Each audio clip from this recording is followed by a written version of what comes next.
Welcome to Observer Research Foundation. Our guest today is a lawyer and a teacher.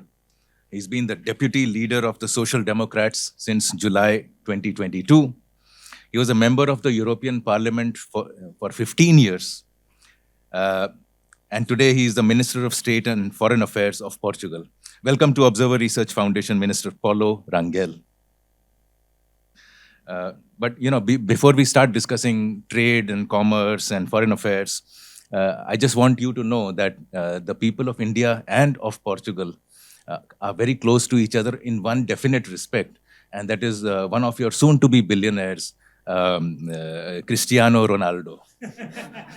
We love him, and I don't know what happens in Portugal because he's now with Saudi Arabia. But nonetheless, I think that's a point of discussion. So just to give you a context, the area of Portugal is 92,000 kilometers, square kilometers. That's approximately the size of Bihar. The population is 10.6 million, which is the population of Delhi, as you know. The GDP is $250 billion. India is 16 times larger, but the per capita income is 29,000, and Portugal is 11 times larger than India. The Indian diaspora in Portugal comprises 100,000 people. And so that's the bit of a context I thought I'll give before you start. So this afternoon, we will proceed as follows. First, Minister Rangel will give a keynote address. Next, he and I will have a small conversation. And then I will open the floor for everybody. So over to you. Welcome to Observer Research Foundation once again, Minister Rangel. And over to you. Well, I'll stand up because then you can see me all. Would you like a mic? Do we have a... I think this will work. Yes, I'm not so tall, so this will work. So let me say thank you to you, dear Vice President of the Observer Research Foundation, Mr. Gautam Chikermane, for this insightful and generous presentation. And I also would like to thank you personally, to each one of you that took time to come here today and to participate in what I hope will be a quite fruitful and interactive discussion.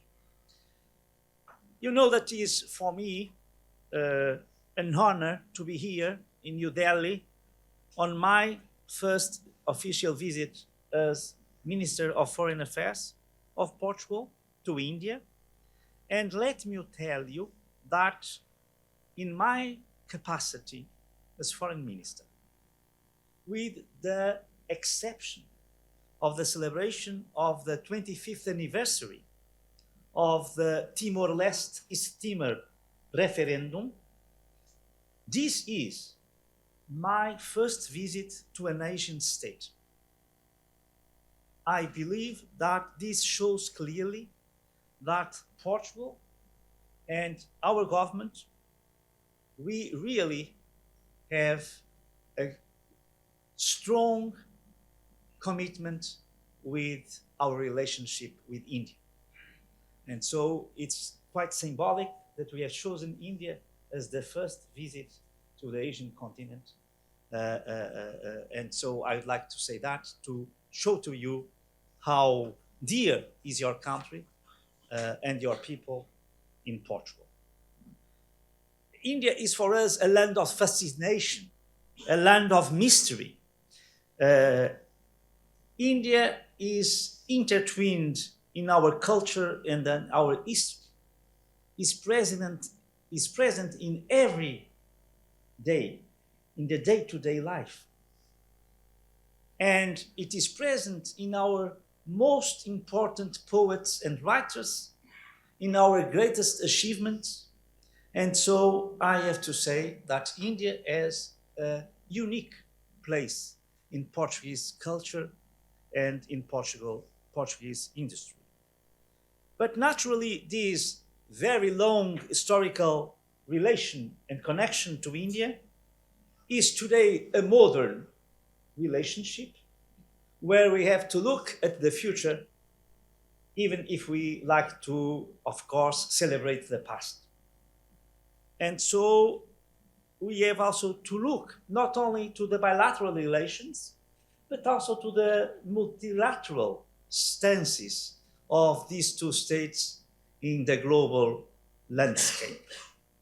So, what we have been defending is naturally the multilateralism, the international law, the respect for human rights, and for the diversity of our world. We have, I have to say, frequent political contacts and visits. Prime Minister Modi and Prime Minister Montenegro have just met on the margin of the G20 meeting in Rio de Janeiro, and I now welcome the ambassador of Brazil in India, because as you know, after Indian presidency of G20, the G20 was led by Brazil, and now it will be South Africa, is the next one. And Minister Shankar has visited Lisbon in 2023, and now is my time to visit New Delhi. So this shows that there is a strong political connection between the two countries. We have developed ties, strong ties, bilateral ties, over the past 50 years. And in 2025, so this next year, we commemorate the 5th anniversary of the reestablishment of diplomatic relations between India and Portugal, which I think will be the occasion to commemorate, of course, history that unites us, but also to relaunch this relationship as a long-standing relationship of countries that have the same commitment to multilateralism and to, I'd say, global diversity. Because these 50 years of friendship, of cooperation in many, many fields, are the foundation on which I think that we should base our further relationship. Naturally, we have here a lot, I'd say, to share and a lot of advantages to exchange. I would choose as priorities for the future the economic field, the economic relations, the commercial relations, and also, I'd say, the scientific and academic relations. I'd say that we can work together to face these challenges, such as climate change, rising sea level, the growing pressure to give into protectionism, to close borders, to have less international trade, and to really face these challenges of the current geopolitical and geoeconomic situation. We need really to improve our relationship on the economic and commercial field, and also, I'd say, on the research, scientific, academic exchanges. We have a lot to share and a lot to learn with each other.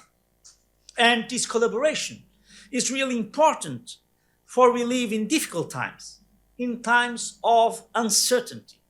We are currently facing crises in countries such as Sudan, the Republic Democratic of Congo, the Haiti, which have devastating humanitarian effects. There are also a series of forgotten or frozen conflicts, but they can suddenly emerge again, and that is, for instance, the case of Syria. And of course, in the case of a country that is placed in Europe, like Portugal, we have also the Ukrainian conflict. Obviously, this is a major concern for us in Europe, in Portuguese continent. But more important, I have to say that Russia's unilateral aggression is a direct attack on international law, on the principle of territorial integrity. And this could be, if there is an aggression that doesn't end in a negotiation. This would mean that the principle of integral territory would be not respected. And the reason why you are concerned is not only because this is an issue of the European continent. Of course, that is very, very, I'd say, easy understood by everyone. Can everybody understand this in a very, very easy way? The problem is that, for instance, if you look at Africa, if we create the precedent that one country can invade the other and have new territories on this basis, this would create a multiplication of conflicts in a lot of places in our planet, but especially in Africa, that you know very well, as we know also very well, the continent. And so we have to stand for international law, for the respect of sovereignty and integrity of territory.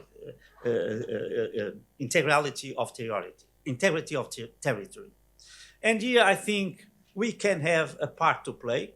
And I have to say, India has very, very good conditions, like Brazil, for instance, to be a mediator in this conflict. Because you are very important powers, global powers. You have the, I'd say, capacity to speak with both sides and to create ties. And so I'd say that we invite India to also step in this capacity to speak with the two sides and to try to have a solution in this conflict that can respect the international law and can then, I'd say, avoid a precedent that could be, I'd say, dangerous for the security of all world and especially of some continents. It is true that we are, India and Portugal, quite different in many respects. The scale and the size of India makes India unique with regards to almost all the countries of the world. But if it is true that we have this very, very huge difference, the truth is that we share a great deal, especially our principles. I would underline again the defense of multilateralism, our common respect for other cultures. In these principles, that we must find the path, the guide, the roadmap for our actions. Portugal has always seen India as a partner with common principles. That is why we mutually support each other's countries' candidatures for international positions and why Portugal supports India as a permanent member of the United Nations Security Council. We have been defending this principle for many, many years. Not by chance, the first in 2000 and the last in 2021 European Union India summit took place during a Portuguese presidency of the European Union. This means that I'm not really inventing anything when I decided to start my Asian trips by India, because this is a Portuguese, I'd say, characteristic of our diplomacy to privilege the relations with your country, with Indian Union. So this fact shows really how we, I'd say, appreciate the contribution of your country and your people to global politics. Coming again to the issue of the permanent seat for India on the Security Council, we defend it because we believe in multilateralism. We believe in multilateralism that represents the world in which we live today, not the world of 70 years ago. That is why we have been advocating and defending the inclusion of India, but also of Brazil, and also of 2 African countries on the Security Council. So we think that we really need to reform the institutional architecture of the United Nations, and this means that we have to acknowledge the reality and especially also the demographic weight of different countries and the contribution that they can give to this understanding among the peoples of our world. Naturally, we know that we are now, as human beings, as peoples of this world, living geopolitical, geoeconomic, and environmental challenges that are very quick. Whilst technological developments bring new opportunities to us all, the current times are also fraught with risks to peace, security, and sustainable development. Portugal has the capacity to listen, to build bridges, to be a quite small state that is a soft power, that is a member of the European Union, of OECD, of NATO, and of the community of Portuguese-speaking countries. India is a global power that extends its influence well beyond its borders, and it is one of the leading voices of the so-called Global South. While we consider this common agenda on the global stage, we should not forget the impressive developments of our bilateral relationship. Not only at the official state level, and I have already shown that, but through people-to-people contact. I would say that today we know each other best and better than in the past. On one hand, this closer relationship is due to the significant increase of Indian tourists that visit Portugal and of Portuguese tourists that visit India. On the other hand, and this is a crucial factor, Indian people was always present in the Portuguese society at a high level since the 16th century. But today, we have a new sizable Indian community in Portugal, very well integrated, and that truly contributes to the progress and to the development of my country. Believe me, we are grateful to your fellowship citizens. There is, of course, an immense room for improvement, namely on economy, trade, investment, both at the European and Portuguese level. When you look at the European Union and the Indian markets, there is still a long way to improve our numbers and to use a huge range of new areas where commerce, trade, cooperation, investment can prosper. To guarantee that the future generations have all the opportunities that we had the privilege to have, we must work together, hand in hand, Portugal and India. We have a history in the past, but we have much more to do and much more to give to our peoples and to all the world in the future. Thank you very much. Thank you. Thank you, Minister. So I'll jump straight into the deep end because we need to be very fast on this. You talked about the economy. India is not in the top 10 of any of your trading partners, neither on the import side nor on exports. Our total trade is about $1 billion. How can we make it $10 billion?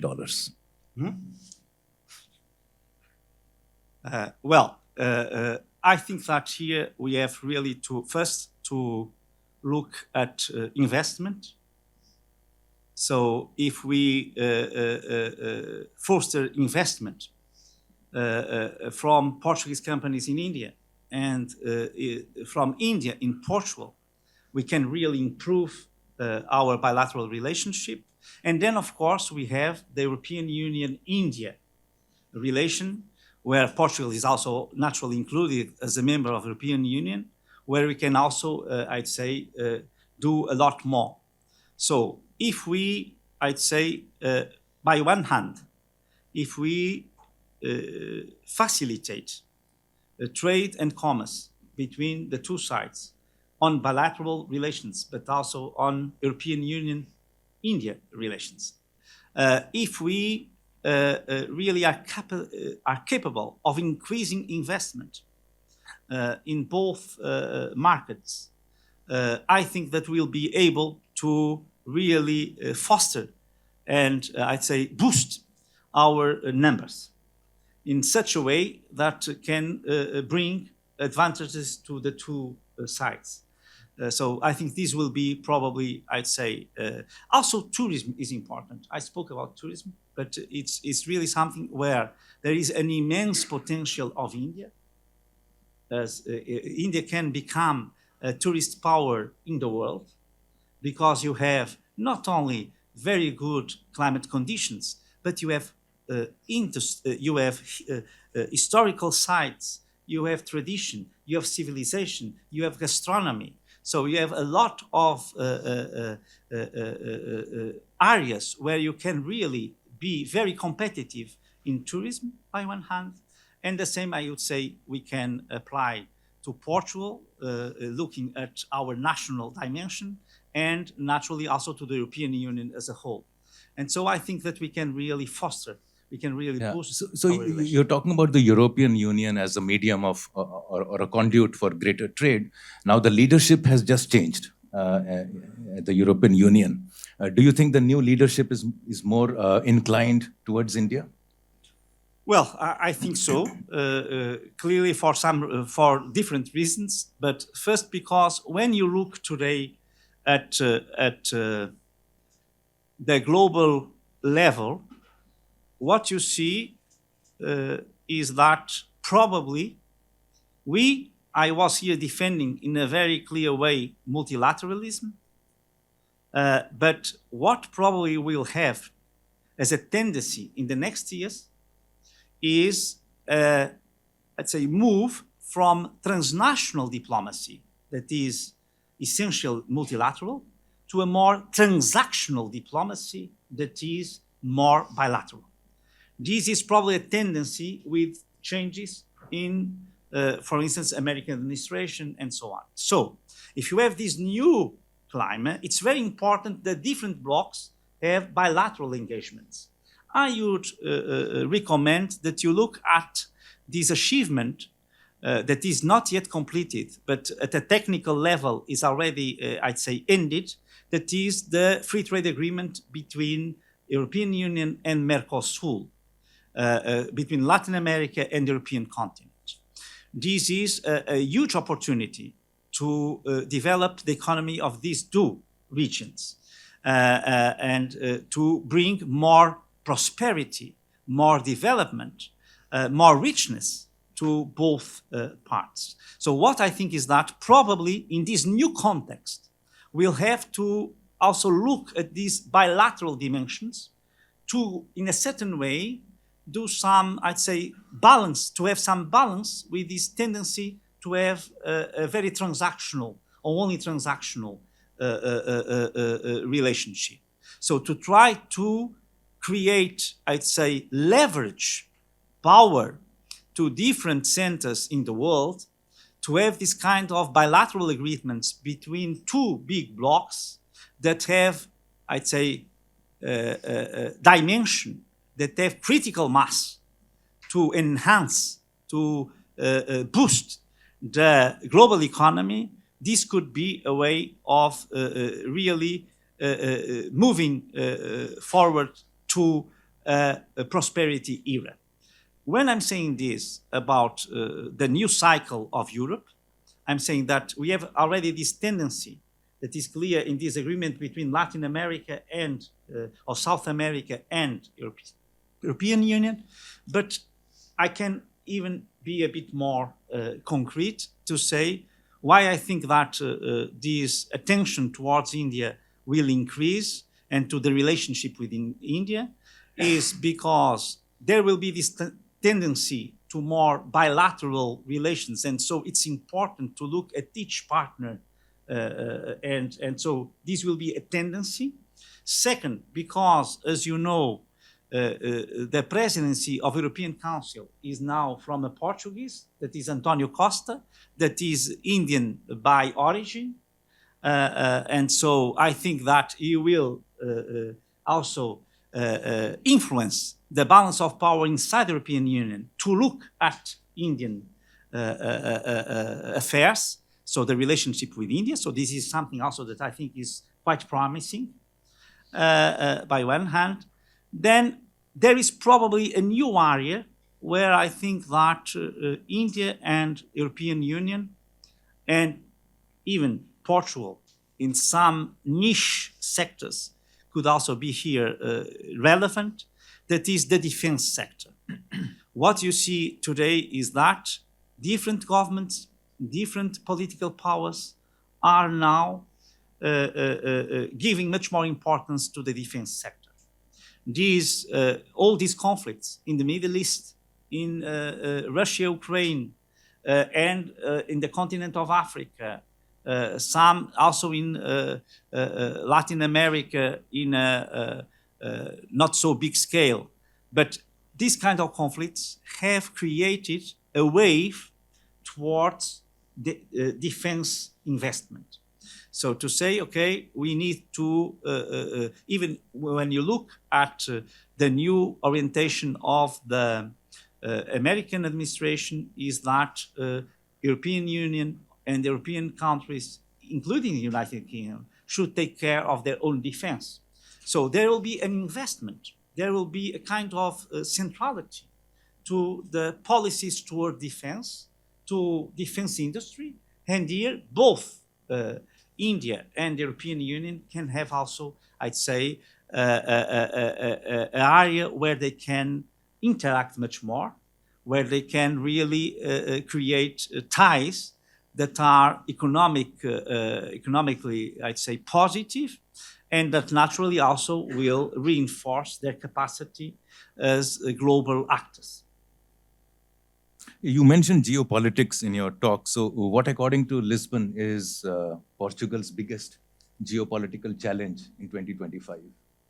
Well, this is a quite difficult question, because I'd say that... So let me give you three choices. Is it Russia, technology, or inflation? Well, I would say that the peace in the continent is, of course, a priority. So to try to have a solution for this conflict, this is quite important. And for us, this has to be within the framework of international law and respect for Ukrainian territory integrity and to Ukrainian sovereignty. This is very important for us because we live in the European continent. By the way, at the borders of the European continent, you have two strong conflicts. One is in the northeast, the invasion of Ukraine, and the other is the very complex situation in the Middle East. When you look at Gaza and West Bank, when you look at Lebanon, when you look at Syria now, you see that this region is under immense tension and stress. And this is really on our doors. Portugal is probably the country of Europe that is, I'd say, more distant from these two conflicts, because we live, I used to say, in a quite, I'd say, light manner. We are the far west of Europe, and so naturally we are a bit far from these conflicts, but they are crucial for our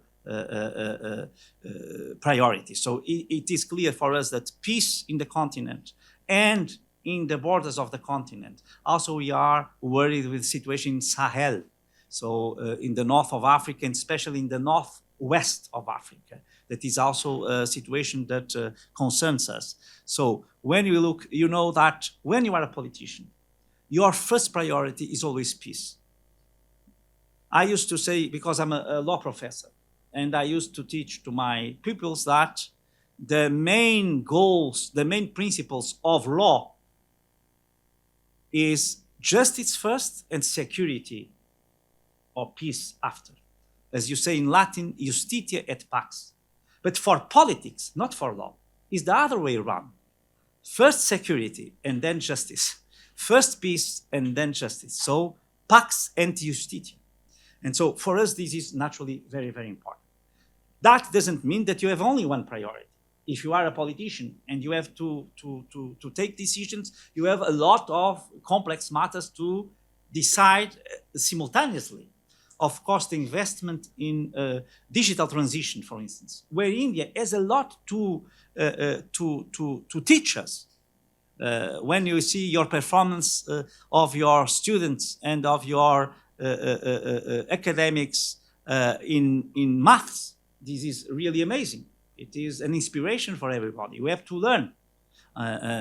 When you look how technology is impacting the life of Indian people and I'd say the Indian contribution to the progress of all world, this is amazing. So we have, with technology, of course, we have a lot to learn. It's also a priority for us, this capacity of digital transition. And for us, it's also important because we see the effects every day of, I'd say, the green transition. It's very important that we have a sustainable development. And of course, here probably there are different responsibilities in the different regions of the world, but everybody has to work to make it sustainable. When you see climate change and the huge impact with a lot of victims, desertification in Africa. Also, you see now in Southern Europe, desertification, a lot of floods, fires all across the world, creating a lot of victims, a lot of refugees, a lot of displaced people. This is also a huge concern for us. So we have to work in these all fronts at the same time. But of course, you know, without security and without peace, you cannot have justice. And so this is naturally something that concerns us very much. Thank you. I have a lot more questions, but I think I'll open the floor. Any questions from the audience? Wow, that's great. So I'll start with you, sir. We'll take 4 or 5 questions. As you, probably 3 each. Okay, 3. Because then my memory is not so good. Thank you. And good afternoon, Minister. My word of welcome to this wonderful country. And as everyone knows, this is no longer a country, this is now a civilization. So I appreciate your efforts in that direction. I have been working on multiple domains.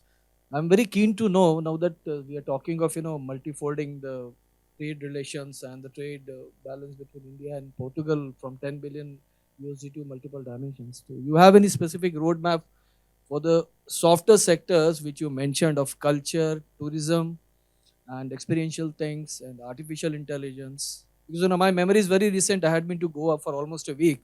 So it's a coincidence that I went to Goa and then we are meeting today.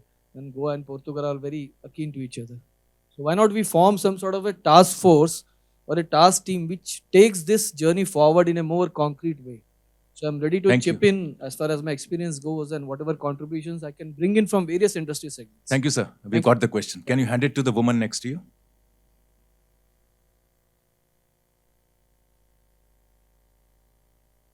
Hola, Senor Rangel. Apologies if I pronounced it in the wrong way. I'm Tanushree and I'm an intern here at ORF. And also I'm doing my master's in international relations right now. So we are all aware that Portugal and India share a rich cultural and historical bond. Sports, especially football, could work as a unique bridge between our nations. I think we are all aware, and as earlier said, that Indians are absolutely in love with Ronaldo. And my brother, I think, is a proof of that. So do you think that cultural icons like Ronaldo and sports diplomacy could play a significant part in strengthening the ties between our country? I had one more question, if it's all right. We are both aware that both the countries are advancing ahead in space exploration and research. So what are your views on space diplomacy as a potential area of collaboration between our countries, especially in areas of development of satellites to tackle issues like climate change? Thank you. Good afternoon, Minister. My name is Keshav Padmanabhan. I'm a journalist with The Print and I cover foreign policy and diplomacy. I also happen to be a Manchester United fan, which is, grew up watching Ronaldo. But my question to you is very specific to the India-EU FTA Portugal trade. The reason I'm asking you this is because I was just looking through the facts, and a lot of Portugal's exports are automobiles, vehicular parts, leather, and agriculture, right? So I want to understand the position when it comes to negotiations over agriculture in the larger scheme of the EU framework. and the EU-India FTA in the next year? Thank you. First, thank you very much. I'd say that we have here, the first and the third question have a lot in common, if I may say so. That is the trade issue and commerce. Of course, on a bilateral level, there's a lot of things that we can do. And here I have to say, especially if it concerns to investment, where I think that there is a huge room of maneuver to the big companies of India to invest in Portugal. And by this way, also targeting the European markets. Of course, Portugal is a small country, 10 million people, with an economy that is in good shape, but is not a very strong one, not very big. We can invest here, but always normally in a different scale. That means that you have to invest in one state, for instance, and to do it in a very progressive and gradual way, because it's the size of our enterprises is not so big that we can do it in the same with reciprocity to India. But this is one dimension. When we speak about trade, issues like agriculture, for instance, of course, this, as we belong to European Union, is a matter that is exclusive competence of the Union. So that means that all countries have delegated in the Union, and especially in the European Commission, the competence to negotiate on trade. Here, I think that is very important that both economic blocs are capable of having an understanding on this. This would change also the economy, global economy. This is something, sometimes we are looking only at one sector, saying, okay, but I have this sector in my country and it will be affected by this agreement. Or sector A, sector B, sector C. Others will be, okay, much benefited, but some will lose something. But you have also to look at the geoeconomic, global geoeconomic issue and geopolitical. Look, if you look at economies so strong like China and the United States, if you have an agreement between the European Union and South America that privileges this trade, this will create a new entity to compete with these two. If you have European Union with India, then you have another framework where you have a strong competitor to China and the United States. And then you balance the geopolitical and geoeconomic relations. And then you create the basis for multilateralism, because you are speaking about blocs that have the same capacity to influence the global economy. If we stand alone and trying to do each one its own work very well, we can have some results. But at the end, in the competition with other blocs that are now in advantage, we'll be in a situation that is not so attractive. So that's why I urge both sides to be flexible, I'd say. One thing that you can really rely on is that Portugal will be always very much in favor of a free trade agreement with India. Even if this will have some impact, some of the impacts will be positive, some of the impacts will be negative. What is important is the general balance at the end for each country, for European Union, for India, is a positive one. This was the approach that made possible now this agreement between European Union and Mercosur. Is this approach? Because if we are only looking about, imagine, a very clear, a very specific industry sector, and I say this will suffer something, then of course we'll never have an agreement. Because when you have an agreement, you always win something and lose something. What is important is that it's made in such a way that at the end of the day, this is better than the situation that we have before for both sides. This is what is important. And look, we are speaking about progress, prosperity for our citizens. because if you have more trade, more richness, you can naturally have people that live better. But we are also speaking about geopolitics and balance of powers in the world. It's also a dimension where the free trade agreements have a huge impact. And so that's why I think the way is this way, to facilitate trade between blocs, to create a balance between the different powers around the world, and not a situation where one or two emerge as the only one that are capable of, I'd say, leading the global economy and then shaping also the global politics. Thank you, Minister. Two more questions were there on soft diplomacy, soft power, cultural icons, and space diplomacy. How does that work out? Yes. Then I had the sports diplomacy and space diplomacy. Let me say first, when you look at sports, I would say, and this is something that is a bit controversial, but I'd say this is inside a broad vision of culture. Sports is also a form of culture. Physical culture, of course, but we as human beings, we are mental and physical beings. So we have, and to be with, I'd say, good mental health, you need also a good physical exercise. But then let me say, so sports is very important also to shape values, especially in the young generations. You know that one of the most important advantages of India, it is a young country, a country of youth. And the positive values, they are really present in sports. Not only in the very competitive dimension, but in the day-to-day life. Of course, if you have idols, then you try to imitate them, and then you do this practice. So I believe that sports, as you see with the Olympic Games, are always, there used to be a tradition of having ceasefires during Olympic Games, not by chance, because sport has these peace values or something. So there is a sports diplomacy, of course, and in this case, now I'm speaking as a Portuguese, of course, that Ronaldo has made so much for us as other heroes in history. So this is something that is important. This will be, I'd say, reminded in the future as something that was really important. And of course, this gave also some reputation to the country. So it's also important in that respect.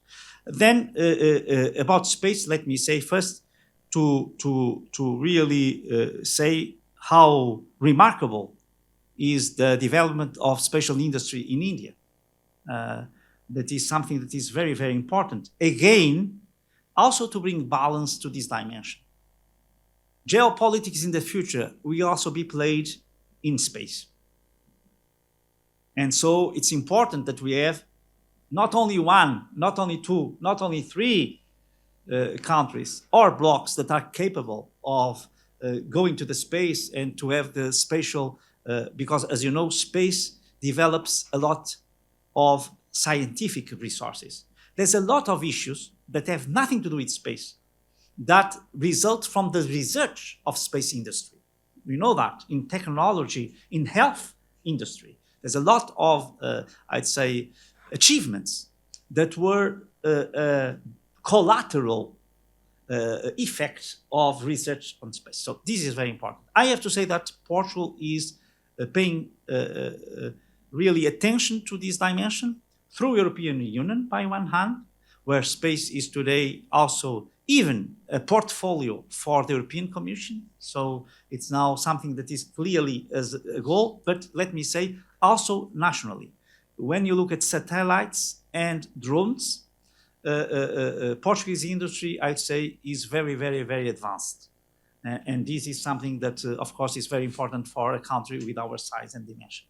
Thank you. Please, someone give him the mic. Until then, I'll ask the Brazilian ambassador, Mr. Nobrega. He talked about the FTA, the two regional FTA. How does it look from the other side, from the South African side? Yes, first allow me to say, sorry, good afternoon. First, Allow me to say one quick sentence that the first links between Brazil and India were weaved by Portugal, because they brought their spices, they brought the artists. The first sculptures of Brazil came from Goa. So we also talk about Portugal as our affectionately as our mother country.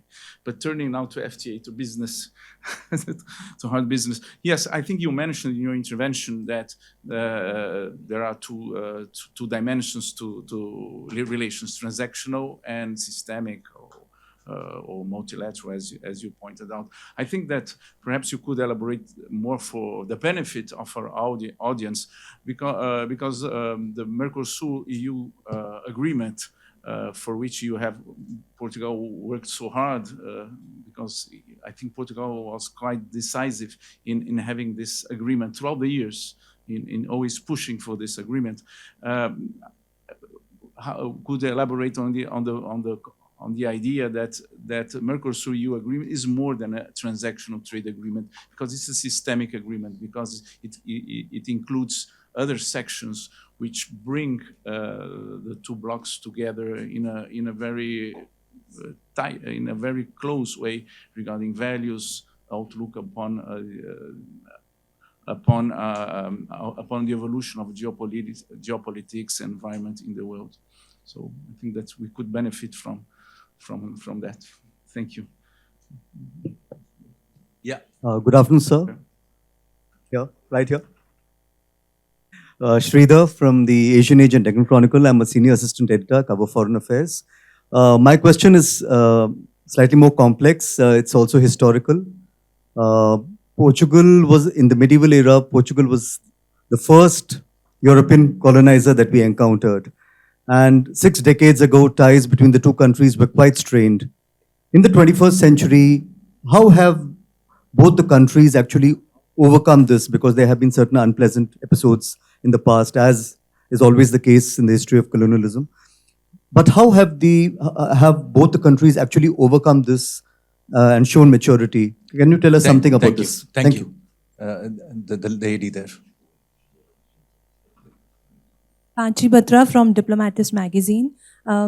Since Portugal has strong historical connections with countries in Africa and South America, how does how does you see this as an approach to your South-South cooperation, as a bridge to South-South cooperation? So we have 3 questions and only 4 minutes. So I'll rephrase the ambassador's question, if you permit me. So what can the India-EU FTA, potential FTA, learn from the EU-Mercosur FTA? Well, I think that the point that the ambassador has made, and that there was behind his question, is the answer to your question. That is, don't look at these trade investment agreements as only as in their economic dimension. They are much broader than that, because they bring a lot of ties. If I can use a psychological word, some intimacy between these two regions, some capacity of dialogue, of creating ties, of creating, I'd say, interconnectivity between not only the economies, but also the I wouldn't call it geopolitical in a very technical way, but geo-economic, that then, of course, is a leverage for politics. And these, as I say, look at the world. We need to have balance. If we want to have peace, you need to have balance. To have balance, you have to have different blocks with capacity of influencing the global politics. And this means that we have to create these, I'd say, unexpected relations in order to create this environment of balance of powers.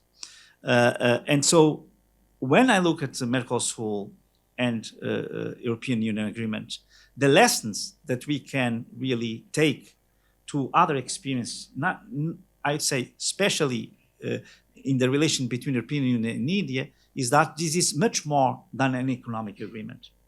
This is something that has a huge impact in the day-to-day life of people, but also in the geo-economic and global geopolitics. So this is something that we should see that. And I have to say, it is true that Portugal was always fighting for this. Even in some respects, as I said, when we know that in one sector or another we'll have some difficulties to overcome, but this is something that in every agreement you have. What is important is at the end, everybody wins, everybody gains with this more, so it's in a better situation than it was before. Then the question on colonizing and Yes. the strained relations earlier and now better, and the South-South cooperation. And you have 2 minutes. Well, let me say that, of course, that when you have colonial power, this always means that there are traumas, there are wounds from this. But there are also things that are good and positive from the interconnectivity of cultures. I'm going to tell you, India is present in the Portuguese culture for 500 centuries. All your civilization is there. You are not aware of that because you don't live there. But if you lived in Lisbon, for instance, you would see that every day in the past 500 centuries. So it's also an influence. So there is a balance that is not only negative. But when we look at the negative aspects, you have to overcome. And that's what Portugal has made. So, and it has made not only with India, but especially with Africa, where things were also quite difficult, probably even more, and with Brazil also. In the case Brazil is a bit different because Brazil was a good, I'd say a very good example in this way. It was the Portuguese crown prince that decided to give independence to Brazil very, very early. So this was a positive thing, something that we didn't do with Goa or we didn't do with Africa. So we didn't learn with ourselves. Brazil was a case of success because we were capable of understanding that it was the moment to self-determination. And in the other cases, this didn't happen. But I have to say that not only our relations with India are today excellent, and they are seen as a very, I'd say, equal to equal relation. But when you look at Africa, where there was a colonial war, and so things were a bit more difficult, as I said, or more really harsh, the relationship today with the peoples of Angola, Mozambique, Guinea-Bissau, Cape Verde, São Tomé, in the case of Africa, East Timor, in the case of Timor-Leste, are really fantastic. But this means that you have to do your own reconciliation with your history, and of course to respect in a very, very strict manner the first self-determination process and then sovereignty of these countries. But this is really something that is important, is then you have also, if you do that, then you have the future. And to always to have a lot of cooperation with these countries.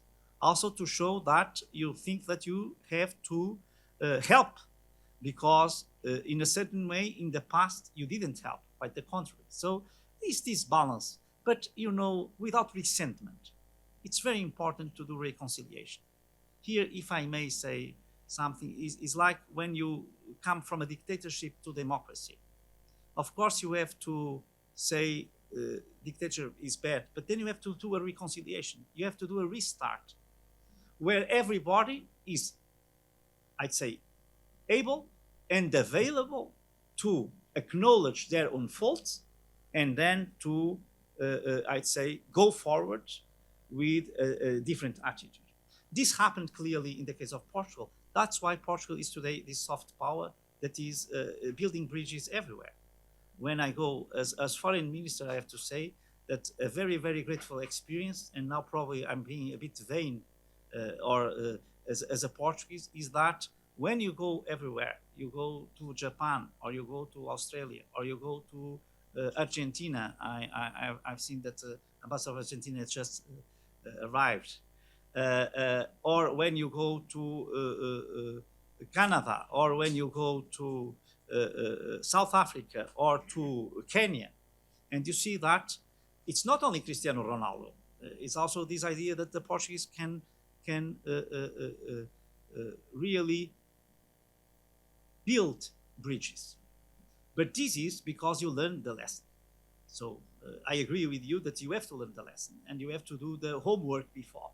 And then if you are capable of understanding what is the new tasks that are ahead of you, then I think you can do it without resentment, with a sense of cooperation, of friendship, and to take the good part of the old relation and to, I'd say, have as a memory that should be there, because sometimes human beings tend to repeat mistakes.